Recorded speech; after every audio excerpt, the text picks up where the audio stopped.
Përshëndetje shikues të dashur të emisionit Në botën e fëmijëve. Mirë se po takohemi edhe në këtë emision të ri. Në një kohë kur trafiku urban dhe aksidentet rrugore po bëhen një nga shqetësimet kryesore, atëherë roli i ekspertëve të komunikacionit është domosdoshmërisht i rëndësishëm. Atëherë sot kemi kënaqësinë dhe nderin të kemi në mesin ton një ekspert të komunikacionit, i cili është një nga ekspertët më të njohur në Kosovë, zotri Bekem Ahmetin. Mirë se erdhe zotri, është kënaqësi t'ju kemi në mesin ton. Faleminderit profesor. Shumë faleminderit. E kemi pas se ju keni shumë pasion për komunikacionin rrugore dhe e keni zhvillu edhe si profesion mandej. A mundesh më na tregu se kur t'ka lind dëshira për këtë veçuri ose që shme thonë, kur t'ka lind dëshira për mu bë një ekspert i komunikacionit? Unë shkollën e mesme kam kry në këtu në Prishtinë në 28 nëntor, de facto është 28 nëntor e ende, ku drejtimi ka qenë komunikacion rrugor. Aty kom shku rasisht, e jo që kom ditë për shkollës fillore se ku do të shkoj. Nuk ka qenë ky modalitet, si që është sot që fëmijët ti kanalizojmë apo ti profilizojmë qysh prej fillimit, ose t'ja masëm dëshiren, inteligjencë se ku dojnë të shkojnë, mirë po ne kom gjetë komunikacionin ashtu qysh e thash veç rasisht.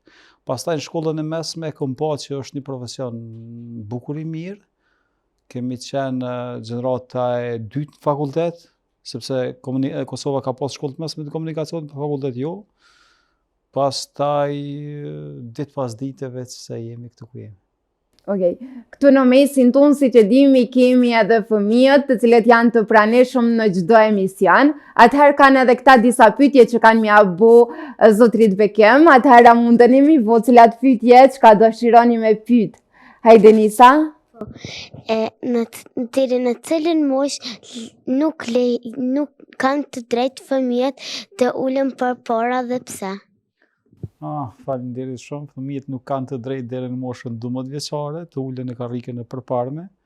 Arsyet janë për shkak të gjatësisë trupore, edhe kësaj nuk kanë të drejtë as të lëvizin veten në komunikacion, do të thotë shkojnë në shkollë, të vinë për shkollës, derisa të mrrin moshën domethënë dikun 14 vjeçare, 12-14, po duhet gjithmonë ta keni shoqërues me vete. Arsyet janë sepse nuk vrehet shumë prej shoferëve, kur shoferi ngas një automobil më të madh pak se sa një automobil i zakont, siç është furgoni, kambi që thonë ne, atëherë fëmijët nuk mund të vrehen, edhe kësaj nuk kanë të drejtë as bicikletën ta ngasin nëpër rrugë publike, zona të mbyllura po, parqe po, mirë po rrugë të mbyllura nuk kanë të drejtë ta përdorin bicikletën derisa të kalojnë këtë moshë që veç e tha.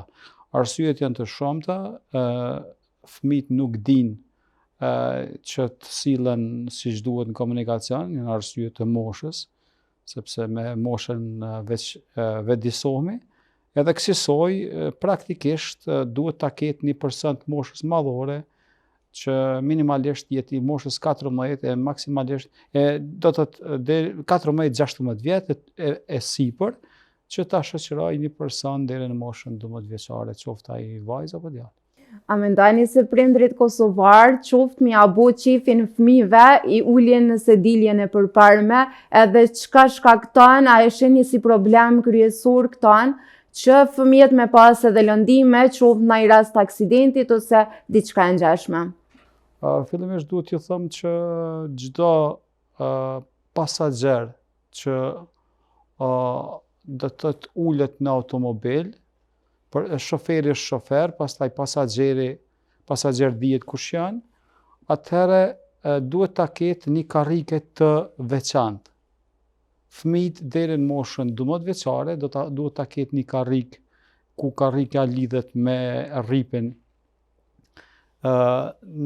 e sigurisë mbrapa, asnjëherë përpara jo, kurse do të thotë pastaj lidhet edhe me rripin e vet fëmia, edhe kësaj sigurohet. Nana ka të drejtë deri në moshën deri mas moshës 3 vjeçare, ose deri faktikisht deri në moshën 3 vjeçare që fëmin ta ullë në ullësen e përparme, me karrike të vetë, ku kushtimisht fytyrat kthehet prej nanës. Kjo është karrikja, edhe fytyra kthehet prej nanës kësaj.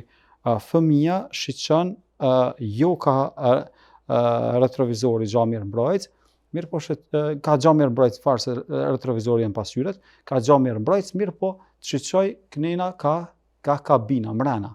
Edhe kësaj prap fëmia lidhet me rrep të sigurisë, sepse nana shkon punë, nana bën tregti, nana është shoferi këtë rast, edhe pse që shoferi i parë ka qenë femër, jo mashkull, në historinë e largë, gruaja ka Albenzit, do të ndalemi më vonë, nëse na jepet rasti, edhe kësaj do të thotë mas moshës 3 vjeçare tani, pastaj del mrapa. Asnjë person nuk mund ta mbajë një person tjetër, njeriu i moshës madhore nuk mund ta mbajë një fëmijë në prehër, edhe kësaj të lëvizin. Arsyet janë sepse aksidentet mund me qenë me pasoja të përhershme, po mund me qenë edhe me fatalitet. Kësaj kafka e fëmijëve është me e butë dhe fëmijët në këtë moshë janë në rritje sipër, edhe si rezultat i kësajna, atëherë ja u kemi bërç që t'i sigurojmë maksimalisht, sepse kur të rriten këta sigurohen vetë. Është vepër penale, penalisht mundet edhe mund djeg, qofse dikush merr një fëmijë e ul në prehër, edhe si rezultat i kësajna aksidentohet në komunikacion, është diçka e pafalshme, edhe pa justifikueshme që ti dëmtojmë fëmijët kësaj për dëshirat të tyre të çastit, sepse ai nuk është i vetëdijshëm se çka është mirë dhe çka është keq, po të ishte i vetëdijshëm do ta bënte. Mirë, po na prind jemi ata të cilët qetë dhe me kujdes të veçantë, do t'ju shpjegojmë fëmijëve që ulësit mbrapa janë për fëmijë, kurse edhe patjetër duhet të ulen në karriken e vet personale, kurse ulësa përpara duhet të jetë një person i moshës mbi 12 vjet. Okej, hajde Uran. Si duhet ti shenjat e trafikut dhe a mund të na shpjegosh disa prej tyre? Shenjat e trafikut. Po, mund të shpjegojmë disa prej tyre, ku ju duhet t'i vreni se ku një person, një individ, apo një fëmijë këtë rast, mund ta kaloj rrugën, gjithmonë të shoqëruar një person i moshës madhore, mirë po është mirë edhe ju t'i dini se në cilat vende veç lejohet të kalohet rruga, të kputet rruga, të trupohet rruga prej një rësan të trotuarit në anën tjetër, edhe përveç juve që jeni këto, dikush që na dëgjon është i moshës madhore mbi 12 e 14, është mirë t'i shesh shehet e komunikacionit që duhet t'i respektojnë edhe në ato vend kalime të kalohet prej një rësan në anën tjetër. Unë isha në një mbledhje ose meeting më mirë me quajt, në Kairo të Egjiptit, ku aty përfaqësuam Kosovën në FIA, një kompani zvicerane prezantoi një software, një lojë të fëmijëve, ku për shembull e tregoj ke fëmijët si duhet të ecin, edhe në momentin kur fëmijët nuk dilshin vend kalime të komsorëve, drillke, vibrojke, edhe i mshejke një cross që nuk lejojke që në atë vend të kalohet.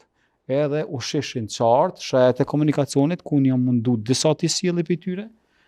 Kjo sheja e parë, kemi të bëjmë me grupin e shenjave të rrezikut, ku zakonisht vendoset në afërsi të shkollave, edhe tregon që jena në zonën shkollë. Shenjat e rrezikut, formë trekonshi barabrenc, na tregojnë që kemi të bëjmë me afërsinë e një rrezikut. Vendosen 50 deri në 80 metra në zonën e qytetit, kurse 150 deri 250 metra jashtë zonës së qytetit. Pastaj kemi marrë edhe një shenjë tjetër ku na tregon që është vend kalim i shënuar për komsor, bëm pjesë grupin e shenjave të lajmërimit, kur të shohëm këtë shenjë, atëherë praktikisht duhet të dalëm në këtë zonë ku janë edhe disa vija të bardha të gjëra, ku gjërësia e tyre është 0.5, kurse gjatësia për së gjati janë 3 deri në 8 metra, 8 metra dalën në 2 grupe, ka 4 të përfshirë një vit në mes të zbrazët ku është 1 metër, një hapësirë mes de facto. Do të thotë kësaj kur të kemi vend kalimi, kur të kemi kësi vend kalimi, gjithmonë duhet të dalim, edhe kam sjellë një nën kalim, kjo mund të më kanë një mbi kalim, ku janë këto 3 shajat që fëmijët praktikisht i zdash të dinë. Na fëmijët duhet i bëjmë inxhinier, e as mësuesa të komunikacionit, mirë po duhet të dinë disa rregulla bazë ku do ta kisha kopju çat software-in me këto 3 shaja, edhe kësaj do të kishme pas mundësi me downloadu, Ministria e Arsimit i shkon mirë me bë këta, që downloadohen për telefonat fëmijëve dhe praktikisht fëmijët i mësojmë qysh prej sistemit parashkollor. Konventa e Vienës, e themeluar në Vjenë, 1969, thotë që duhet të edukojmë fëmijët ose ta fusëm landën e mësimit të komunikacionit prej sistemit parashkollor, do të thotë shkollat çerdhet, kem fjalën, deri te sistemi parauniversitar. Kësaj ka bërë Evropa dhe bën sot, sepse mbrana 3 viteve të fundit i kemi 8.000 fëmijë të vdekur në komunikacion. Është si rezultat i drejt për drejt ku fëmijët janë shkel, janë shtyp në rrugë, edhe i kemi mi 11.000 tjerë të vdekur ku aksidentalisht janë nxjerrë mbrana kabinave, si rezultat që thatë jo që ulet përpara ose gabimet të tjera të cilat i bojnë prindrit pa dashje ose me një lloj dianie të ulët për komunikacionin që shoqëron pastaj me aksidente. Kryesisht këto vdekje i kemi prej vendeve të fundit të cilat hynë në Bashkimin Evropian, siç është Bullgaria. Bullgaria ka qenë e fundit ajo e cila ka hyrë në Bashkimin Evropian me Kroacinë dhe Rumaninë, ku Rumania edhe Bullgaria i prin aksidente me të vdekur me fëmijë. Pastaj kemi edhe një numër bukur të madh të tyre që mbesin me lëndime të kopaskashme, shfaqen ato edhe të përhershme, domethënë që ndikojnë drejt për drejt në rritje, po kemi edhe dëmtime të ekstremiteteve të këmbëve dhe të durve ku si rezultat i kësajna e kem pas problematika. Për këtë arsye është mirë që unë ju kom shkruaj email Ministrisë së Arsimit, edhe Ministrisë së Infrastrukturës, edhe komunës së Prishtinës dhe komunave të tjera, kryetarëve të komunave dhe përfaqësuesve të komunave, gjatë që asnjëherë nuk ma kanë kthyer një email pozitive, as që janë interesuar fare për to. Ja kum dërgu literaturën, shkaqet, arsyet, diagramin, etc. gjitha, edhe kemi thonë që në qoftë se e vetëdijsojmë fëmijën prej moshës parashkollore deri te ajo parauniversitare, do të thotë që fundi shkollës së mesme, atëherë do ta kemi një komunikacion më të sigurt, do ta kemi një komunikacion të rregullt, edhe kësaj numri i vdekjeve që është më i lartë në rajon, edhe numri të lënduarve që është më i lartë në rajon, edhe dëmet materiale që kemi më shumë në rajon që determinojnë apo prekun drejt për drejt ekonominë e një vendi, ku sillen deri 11.000 deri 30.000 euro dëme materiale, edhe kësaj do të thotë i ndalëm, i parandalojmë, i mësojmë, edhe dim si të ruhemi prej këtyre faktorëve. Për kësaj problematike, de facto. Po, padyshim. Ju thatë që e shihni si mungesën e njohurive rreth shenjave të komunikacionit edhe rreth rregullave në trafik, apo mendoni se kjo mos njohuri po shkakton edhe aksidente të shumta rrugore, ku e patëm edhe rastin e fundit që kemi autobus sot në magjistralën Prishtinë-Pejë. Edhe këtu do me thonë shumica e komunikacionit ose shumica aksidenteve po ndodhin gjatë rrugës me vetura qoftë në shpejtësi, qoftë në mosnjohjen e shenjave të komunikacionit ose mungesë diçkaje që ndoshta nuk e dim. Po, pyetje më mirë, e kemi shpjeguar edhe disa herë në për televizione të tjera, po shfrytëzojmë rastin edhe këtu ta marrim si vetëdijsim apo si intervistë vetëdijsuese. Komunikacioni vret ka vrarë më shumë se lufta e dytë botërore, në numër me përmasa jashtëzakonisht mëdha, ka vrarë më shumë se çdo tërmet të fatkeqësi natyrore që ka ndodhur në tokë. Komunikacioni nuk është lojë është i rrezikshëm në një mënyrë, edhe atëherë bëhet shumë më i rrezikshëm kur dëmësia në komunikacion bëhet jashtëzakonisht e madhe, siç është në vendin tonë ku transporti publik mungon. Mirë po ka shumë faktorë të cilët e determinojnë këtë problematikë. Një prej faktorëve kryesor është mos respektimi i shpejtësisë së lëvizjes, e kemi cek disa herë. Pastaj një prej faktorëve kryesor, s'po di sa ka përmirësim tash s'fundi, ka qenë në të kaluarën, po deri vonë, deri vitin e kaluar, është përflitë dhe prokuroria ka marrë pyetje edhe i ka shoqëruar në polici dhe gjykatë një pjesë të madhe të njerëzve të cilët, sidomos ekzaminerëve që kanë japë patent shofer me pagesë, edhe kjo marrje e patent shoferëve me pagesë i ka rënje të thella, qysh prej kohës së sistemit të komunizmit. Unë mendoj që dy gjana i kemi marrë më të këqija për sistemit komunizmit, marrja patent shoferit me pagesë e historinë e komunistave, do të thotë edhe historinë e gënjeshtër tyre, që na ka kushtuar shumë si popull. E do të thotë rasti tashti për komunikacionin e kam fjalën, një pjesë e madhe, ndoshta nëse bëhet me anketë, heshtëreze, që nuk do t'i zbulojmë identitetin e personave, unë mendoj që ma shumë se 50% në Kosovë dalin që marrin patent shoferin me pagesë. A rastet ku kom pasur në vetë që i kom intervistuar në mënyrë tërthorazi, e kom vrejt që çdoj dyti qytetar i Kosovës nuk i den shenjat e komunikacionit, këto me përgjegjësi të plotë them.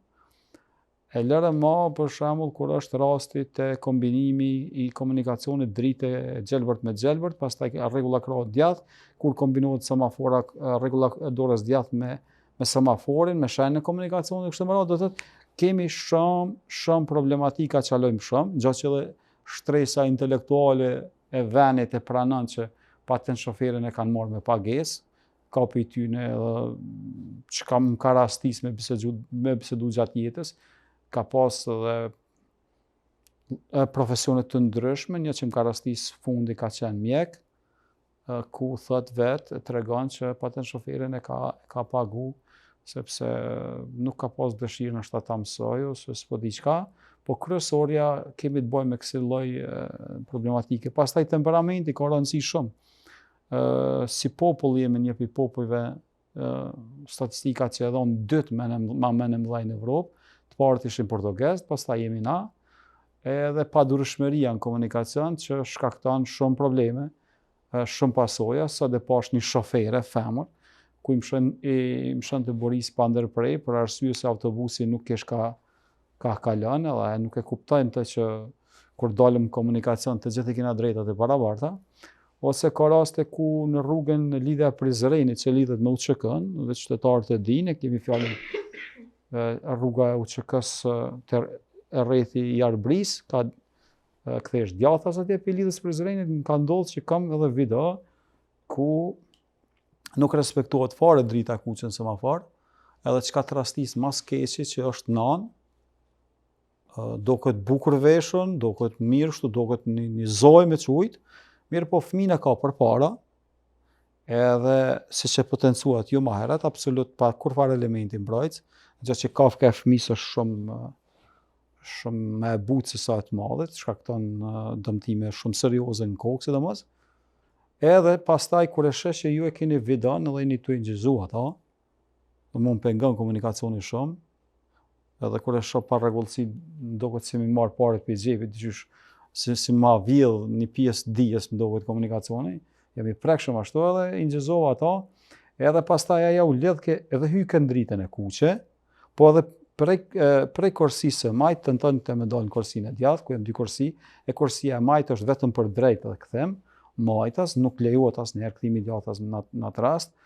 Edhe kam me 10 video në atë kryq, ku nana pastaj kur sheh që ju veç pe ingjizoni, atëherë bëhet shumë e sjellshme t'ja përparësi derisa ti të kalosh me kap kamera, pastaj ajo vazhdon me avazin e vjetër që ajo mundet me kanë një juriste, mundet me kanë një mësuese, mundet me kanë një mjeke, mundet me kanë një profesion që unë nuk po mbjen ndërmend me thonë, edhe fati i keq i joni së shoqëri është njëna prej nesh, edhe fati i keq i joni që ajo rrit fëmijë dhe dikush e kopjon sjelljen e saj ose ligjërata fëmijëve për sjellje të mirë, kurse vetë derisa kam rrinë në shkollë, ka qenë një prej më të pasjellshme të mundshme.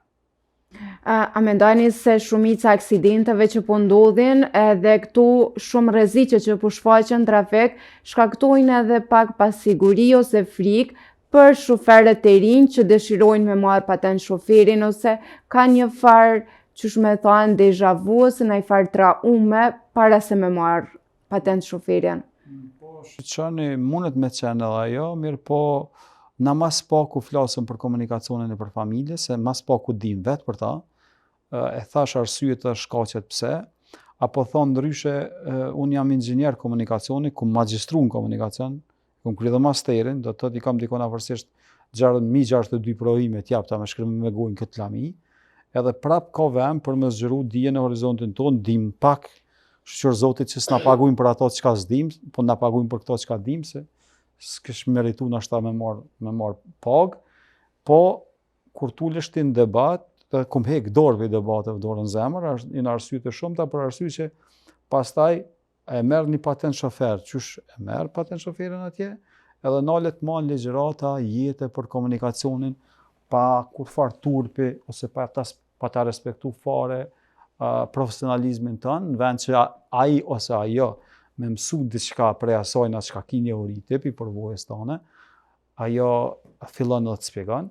Kësi raste na ka ndodhur nëpër institucione, del dikush që është drejtar i komunikacionit, edhe vjen këtë për një fushë aut, unë me konë jurist, ekonomist, psikolog, muzikolog, gjithçka mund me konë ai, edhe ai pastaj thotë kum po në Prag, kum po atje, kum po ka, kum po këtu, për komunikaciona nuk e din që na i kemi dikun ndoshta një 50-100 libra veç për komunikacionin i kemi, për zotin, isha të projektu rrugën Ferizaj Prishtinë dhe i kam dikun 5-6 libra që gjithmonë konsultona me to, edhe kësaj nuk e respektojmë profesionalizmin. Pastaj i neglizhojmë gjanat. Na mendojmë që komunikacioni është i thjeshtë, komunikacioni mësohet me praktikim, këto e kena mendu gjithmonë, gjatë që është e papranueshme kështu, mendohet. Edhe është rezultati këtyne problematikave jemi ku jemi, do të thotë jemi vendin në Ballkan, të mos me treg paralele për Evropës, ku ngasja bëhet me keqe e mundshme, edhe unë mendoj edhe jam shumë i sigurt që shumë pak, për mos me thonë fare, shumë pak respektojnë rregullat komunikacion. Në qoftë se njeriu krym punë ose bën punën e vet, vetëm ato që ka mësu, në gjithmonë nisna ka ajo, punoje që ashtu që ke mësu, edhe atëherë s'kemi pas asnjë problem, mirë po këta fati ke që se ka mësu fare. Edhe s'kan as qysh e ngasin automatin ashtu që ka mësu. Pse duhet të ngjesim rripin sigurisë?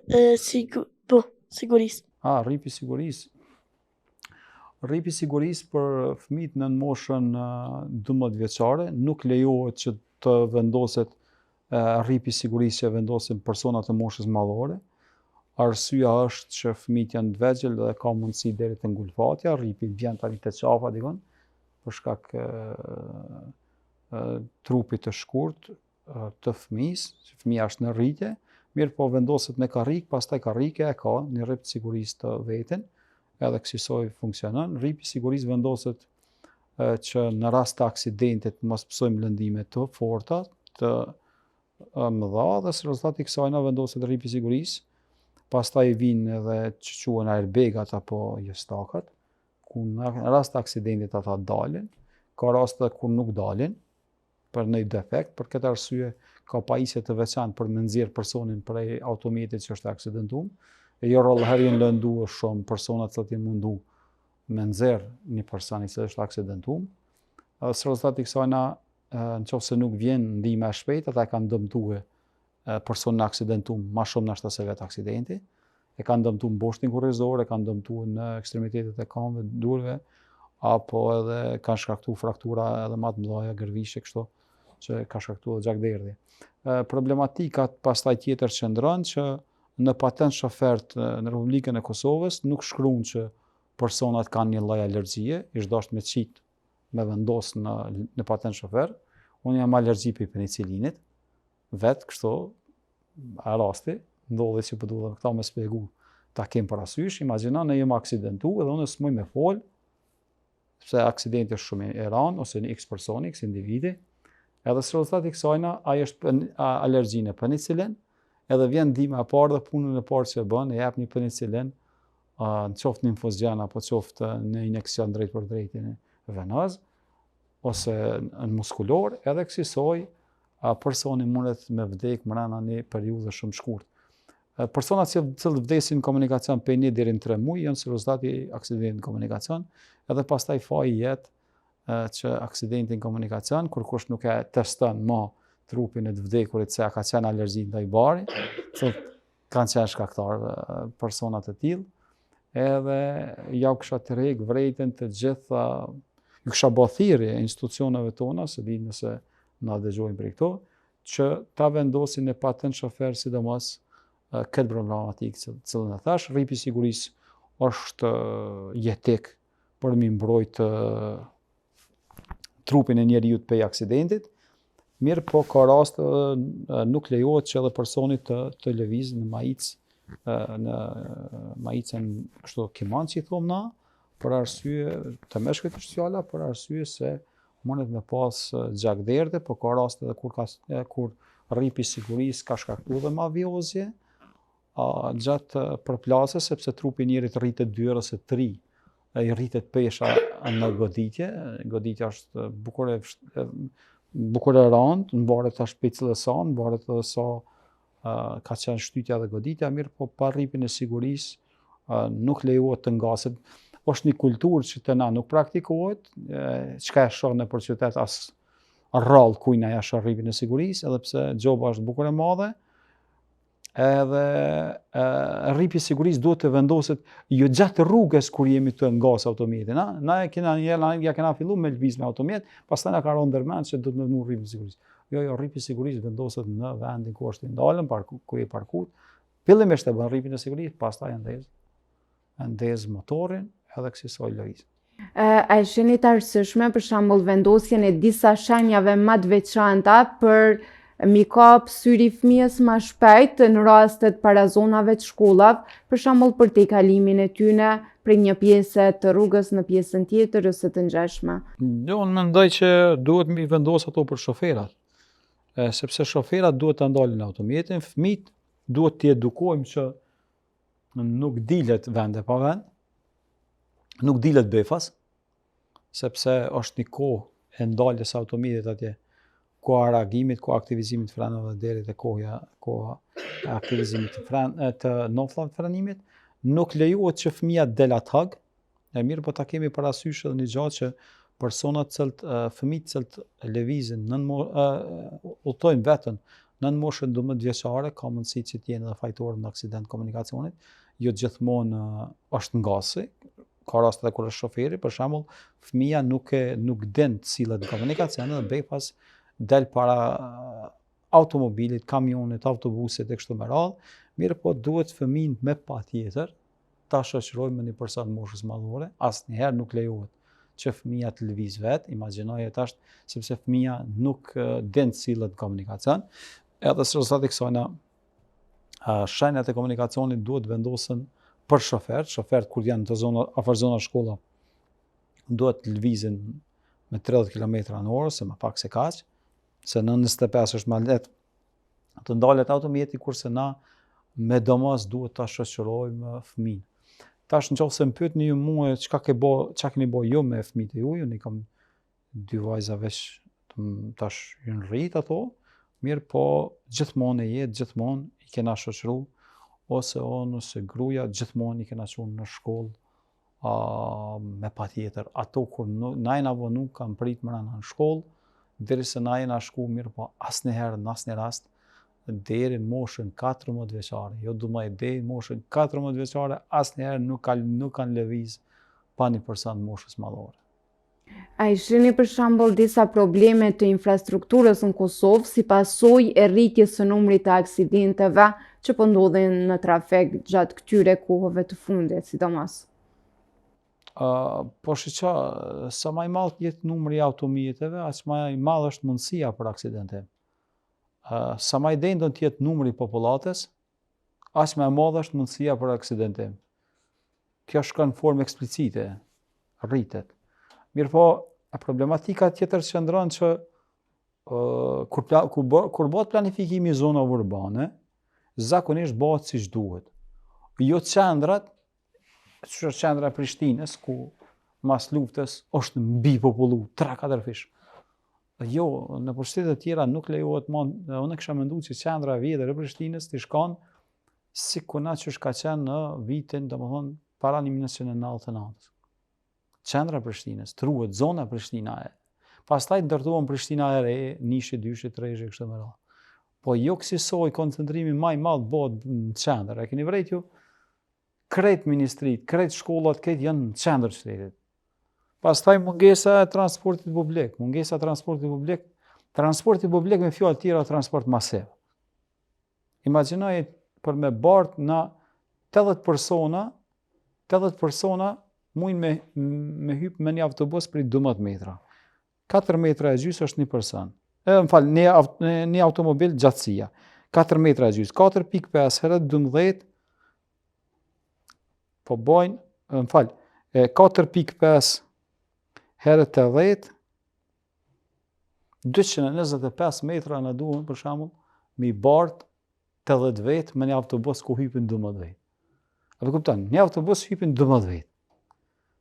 Për mi shpërnda me automjetet udhëtarëve, automobila, ki rreth vogla, neve na vyn që çata, se shumica 90% tyne janë veç një person me një automobil, apo? Rastet rralla janë 1 me 2. Tashti, 4 metra e gjys është një automobil i gjatë, tash 4 metra e gjys herë 80, se 80 persona do të me pas një automobil se cili, ose që bojmë 40 herë 4.5, 40 herë 4.5, po del 180 metra një gjatësi. 180 metra ti e blokon bukur shumë një zonë qytetit, në vend që me qenë një autobus. Imagjino të kishmi pas në një metro, gjë që për metro duhet të kemi 1.400.000 komësor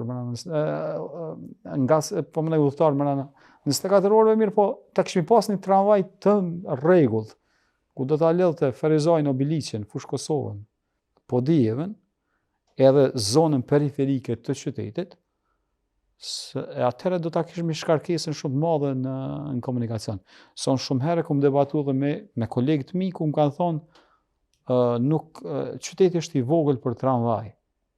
Po kujt pithu të qyteti, dhe i ku pithu Prishtinë?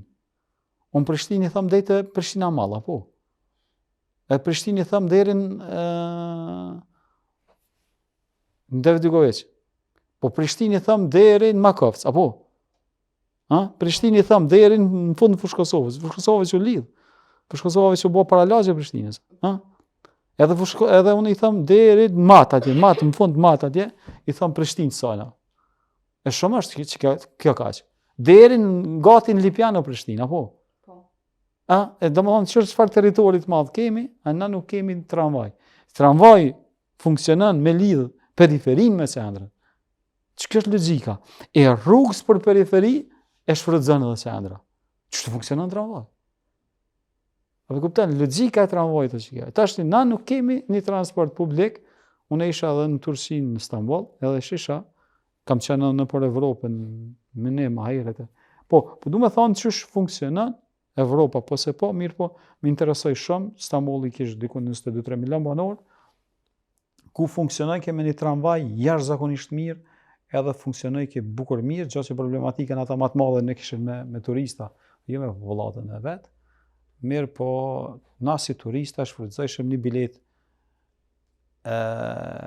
elektronike, ku për shembull e paguajshëm me një shumë të konsiderueshme, jo dhe të lirë, po jo dhe të shtrejt, përballueshme, ku ne mundshëm me shfrytëzu transportin publik, e gjatë që Luksemburg është një prej shteteve të para të cilët ka hjek pagesën për transportin publik.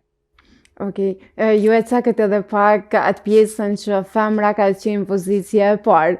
Zakonisht të na shqiptarët se dina për botë edhe shumë thonë që femrat nuk din me vozit, ose vozisin keq, ose nuk din me parku, zakonisht e kanë këtë problematikën, që ama ta parkoj kerrin ose diçka ngjashme, ama nesh më na shpjegu rreth kësaj.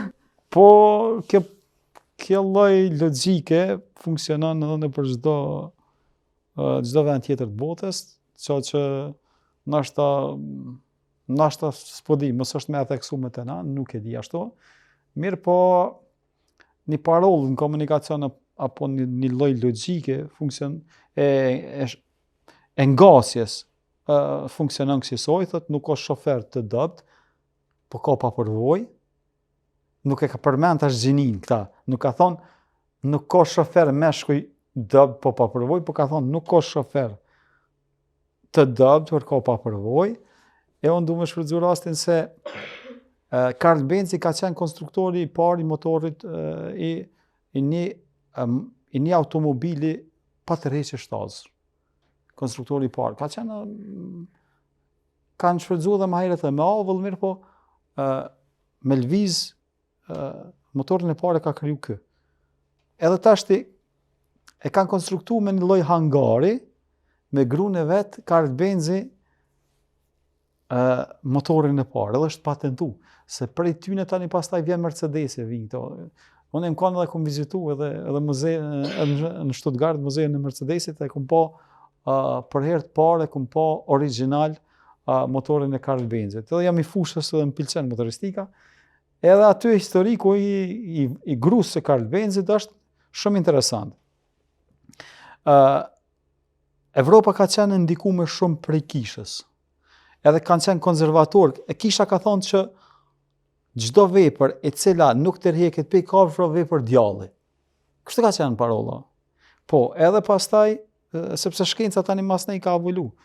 Ndryshe, po për mos me dash me kalu në temë religiozë, s'po du, kështu, thjesht veç profesorën me shpjegu.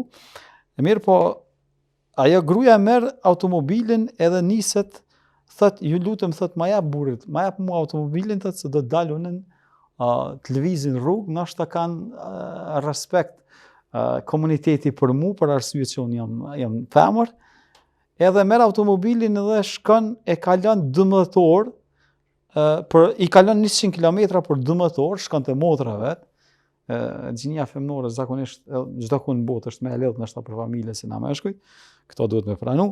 Edhe në rrugë sipër e ndal në rrugë edhe nalet të një këpustar edhe sistemi frenimit ka qenë dru, edhe thët ju lutem, thët a ka mundësi me vendos një lëkur këto dhe një lëkur këto. Edhe de facto kemi pas shoferin e parë femën, edhe, si me thonë, e avancën sistemin e frenimit me këtë logjik një femër. Gjose ta deni ju femrat, edhe krejt ata që na dëgjojnë, që shoferi i parë ka qenë gruaja Karl Benzit, jo Karl Benzi. Edhe ka qenë bukur vështirë me lëviz, sepse timoni ka qenë me leva, jo si sot është, ka evolu ma vonë pastaj, ama ka qenë e vështirë me ngas edhe jënë çudit në gjithë komuniteti, që atëherë nuk ka qenë në dallimi divergjenca kësaj gru-burr, femër-mashkull, po ka qenë shumë interesant që po lëviz një mjet pa tërheqje. Do me thonë, gjithmonë femrat po i ndalë kjo pjesa e shoppingut, edhe ato në pas ka ndalë me blek kpuca, po? Jo, ajo shes që nuk po shkon diçka me sistem frenimit, edhe nalet të një kpuctar, po edhe e lyp këto. Pastaj, gomën me ajër, më lejon edhe këto të ceko, gomën me ajër, për herë të parë e ka zbulu një mjek, një kirurg, ku ja blen djalit një bicikletë dhe ka qenë gomë masive, sërës i kësaj na qep një gomë e fryn, edhe ja pështjellë rreth e përqarë gomës edhe goma me ajër edhe i shun amortizimin e goditjeve, edhe kësaj zbulon një kirurg, kurse këto shenjat komunikacionit për herë të parë i kanë përdorur artistat në Angli. Prap nuk kanë rrjedh pej inxhinierëve të komunikacionit, mirë po nuk është e çuditshme që një person edhe mundet mos me konë i fushës, edhe me zbulu, me bo një zbulim diçka që thjesht i kontribon gjithë njerëzve, gjatë që inxhinieria është një prej promotorëve apo faktorëve kyç bazë që shoqëria ka këtë mirëqenie. Imagjinoni inxhinierët e kanë zbulu dritën që e kemi na ashtu, pastaj këpucën, motorin, gjithçka që ka kamerën, gjithçka që ka telefonin, edhe gjithçka që na e shfrytëzojmë në aspektin touch që thomë, që e prekum këtu ku jam unë e ulën, tavolinën, është pjesë e një inxhinierisë. Apo thonë ndryshe një shtet i fortë, i fuqishëm ekonomikisht, ushtarakisht, nuk mundet me qenë në qoftë se inxhinierat i ka dabtaj. Nuk lidhet ndryshe. Vërtet. Atëherë, zotri Bekim, a ki më na jap ndaj mesazh për fond, qoftë për fëmijë, qoftë për të rritur rreth shenjave të komunikacionit ose me i zvoglu numrin e aksidenteve në trafik? Po mundona me konë që kemi dhënë porosi gjatë gjithë emisionit, faleminderit për ftesën, emisioni ka qenë shumë mirë, jem nisin shpejt tamam.